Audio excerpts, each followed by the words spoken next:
ओम नमो भगवते वासुदेवाय। युधिष्ठिर ने पूछा, वासुदेव आपको नमस्कार है। कृपया ये बताइए कि चैत्र शुक्ल पक्ष में किस नाम की एकादशी होती है। भगवान श्री कृष्ण बोले, राजन, एकाग्रचित होकर ये पुरातन कथा सुनो, जिसे वशिष्ठ जी ने राजा दिलीप के पूछने पर कहा था। वशिष्ठ बोले, राजन, चैत्र शुक्ल पक्ष में कामदा नाम की एकादशी होती है। वे परम पुण्यमयी है। पाप रूपी ईंधन के लिए तो वे दावानल ही है। प्राचीन काल की बात है। नागपुर नाम का एक सुंदर नगर था, जहाँ सोने के महल बने हुए थे। उस नगर में पुंडरीक आदि महाभयंकर नाग निवास करते थे। पुंडरीक नाम का नाग उस दिनों वहाँ राज्य करता था। गंधर्व, किन्नर और अप्सराएं भी उस नगरी का सेवन करती थी। वहाँ एक श्रेष्ठ अप्सरा थी, जिसका नाम ललिता था। उसके साथ ललित नाम वाला गंधर्व भी था। वे दोनों पति पत्नी के रूप में रहते थे। दोनों ही परस्पर काम से पीड़ित रहा करते थे। ललिता के हृदय में सदा पति की ही मूर्ति बसी रहती थी और ललित के हृदय में सुंदरी ललिता का नित्य निवास था। एक दिन की बात है। नागराज पुंडरीक राजसभा में बैठकर मनोरंजन कर रहा था। उस समय ललित का गान हो रहा था, किंतु उसके साथ उसकी प्यारी ललिता नहीं थी। गाते गाते उसे ललिता का स्मरण हो आया। अतः उसके पैरों की गति रुक गई और जीभ लड़खड़ाने लगी। नागों में श्रेष्ठ करकोटक को ललित के मन का संताप ज्ञात हो गया। अतः उसने राजा पुंडरीक को उसके पैरों की गति रुकने और गान में त्रुटि होने की बात बता दी। करकोटक की बात सुनकर नागराज पुंडरीक की आंखें क्रोध से लाल हो गई। उसने गाते हुए कामातुर ललित को शाप दिया, दुर्बुद्धे, तू मेरे सामने गान करते समय भी पत्नी के वशीभूत हो गया, इसलिए राक्षस हो जा। महाराज पुंडरीक के इतना कहते ही वह गंधर्व राक्षस हो गया। भयंकर मुख, विकराल आंखें और देखने मात्र से भय उपजाने वाला रूप, ऐसा राक्षस होकर वह कर्म का फल भोगने लगा। ललिता अपने पति की विकराल आकृति देख मन ही मन बहुत चिंतित हुई। भारी दुख से वे कष्ट पाने लगी। सोचने लगी, क्या करूं, कहाँ जाऊं, मेरे पति पाप से कष्ट पा रहे हैं। वे रोती हुई घने जंगलों में पति के पीछे पीछे घूमने लगी। वन में उसे एक सुंदर आश्रम दिखाई दिया, जहाँ एक मुनि शांत बैठे थे। किसी भी प्राणी के साथ उनका बैर विरोध नहीं था। ललिता शीघ्रता के साथ वहां गई और मुनि को प्रणाम करके उनके सामने खड़ी हुई। मुनि बड़े दयालु थे। उस दुखिनी को देखकर वे इस प्रकार बोले, शुभे, तुम कौन हो, कहाँ से आई हो, मेरे सामने सच सच बताओ। ललिता ने कहा, महामुनि, भीर धनवा नाम वाले एक गंधर्व हैं। मैं उन्हीं महात्मा की पुत्री हूँ। मेरा नाम ललिता है। मेरे स्वामी अपने पाप दोष के कारण राक्षस हो गए हैं। उनकी ये अवस्था देखकर मुझे चैन नहीं है। ब्राह्मण, इस समय मेरा जो कर्तव्य हो वे बताइए। विप्रवर, जिस पुण्य के द्वारा मेरे पति राक्षस भाव से छुटकारा पा जाएं, उसका उपदेश कीजिए। ऋषि बोले, भद्रे, इस समय चैत्र मास की शुक्ल पक्ष की कामदा नामक एकादशी तिथि है, जो सब पापों को हरने वाली और उत्तम है। तुम उसी का विधि पूर्वक व्रत करो और इस व्रत का जो पुण्य हो उसे अपने स्वामी को दे दो। पुण्य देने पर क्षण भर में ही उसके शाप का दोष दूर हो जाएगा।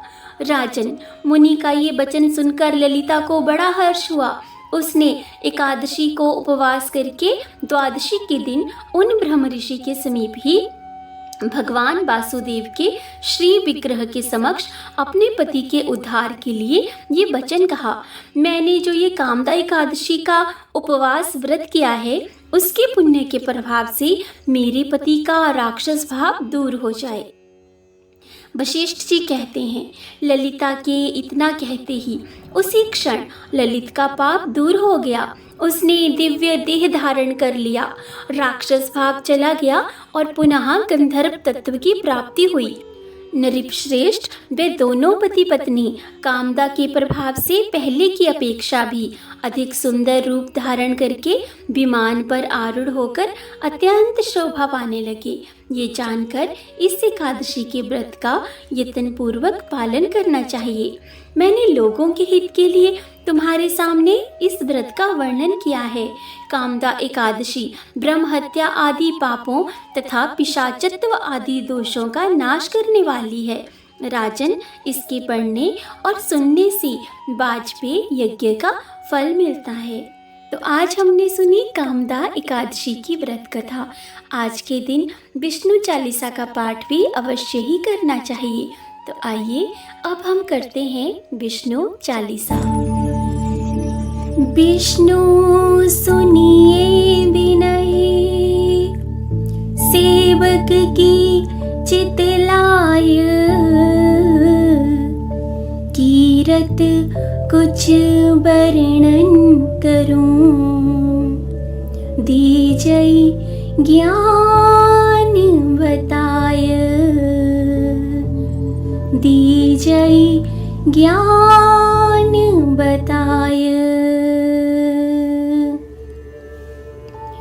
नमो विष्णु भगवान खरारी, कष्ट निशावन अखिल बिहारी, प्रबल जगत में शक्ति तुम्हारी, त्रिभुवन फैल रही उजियारी, सुंदर रूप मनोहर सूरत, सरल स्वभाव मोहनी मूरत, तन पर पीतांबर अति सोहत, वैजंती माला मन मोहत, शंख चक्र कर गदा विराजे, देखत दैत्य असुर दल भाजे, सत्य धर्म मद लोभ न गाजे, काम क्रोध मद लोभ न छाजे, संत भक्त जन मन रंजन, धनुज असुर दुष्टन दल गंजन, सुख उपजाय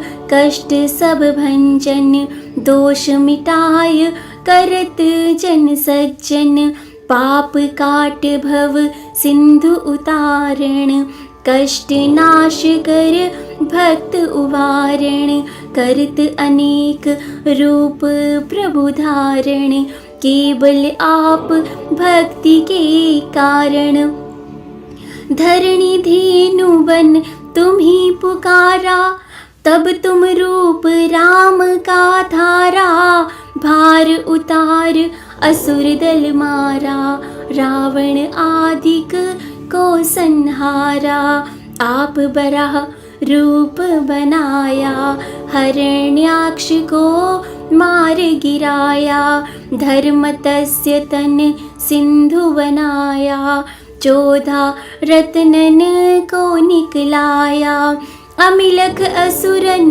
द्वंद मचाया, रूप मोहनी आप दिखाया, देवन को अमृत पान कराया, असुरन को छवि से बहलाया, कूर्म रूप धर सिंधु मझाया, मंद्राचल गिरी तुरत उठाया, शंकर का तुम फंद छुड़ाया, भस्मासुर को रूप दिखाया, वेदन को जब असुर डुबाया, कर प्रबंध उन्हें ढूंढवाया, मोहित वन कर खल ही नचाया, उसी कर से भस्म कराया, असुर जलंधर अति बलदाई, शंकर से उन कीन लड़ाई, हार पार शिव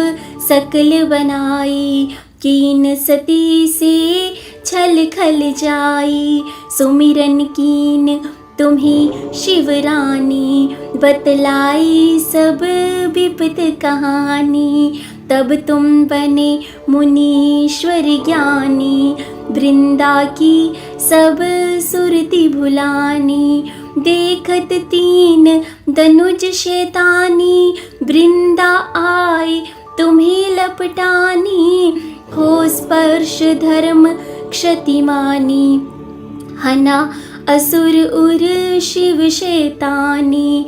तुमने ध्रुव प्रहलाद उबारे, हिरणाकुश आदिक खल मारे। गणिका और अजामिल तारे, बहुत भक्त भव सिंधु उतारे।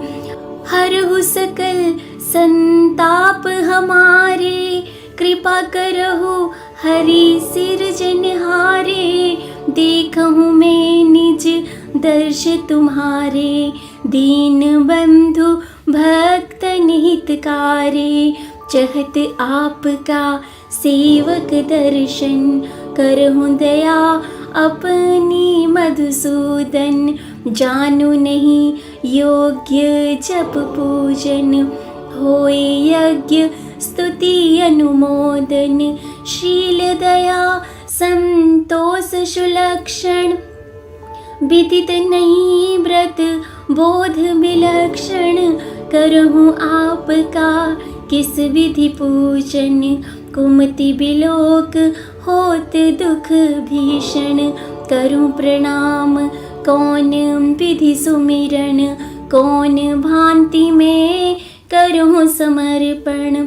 सुर मुनि करत सदा सेवकाई, हर्षत रहत परम गति पाई। दीन दुखिन पर सदा सहाई, नीच जन जान लेव अपनाई। पाप दोष संताप नशाओ, भवबंधन से मुक्त कराओ। सुख संपत्ति से सुख उपजाओ, निज चरणन का दास बनाओ। निगम सदाई विनय सुनावे, पढ़े सुने सो जन सुख पावे। पढ़े सुने सो जन सुख पावे।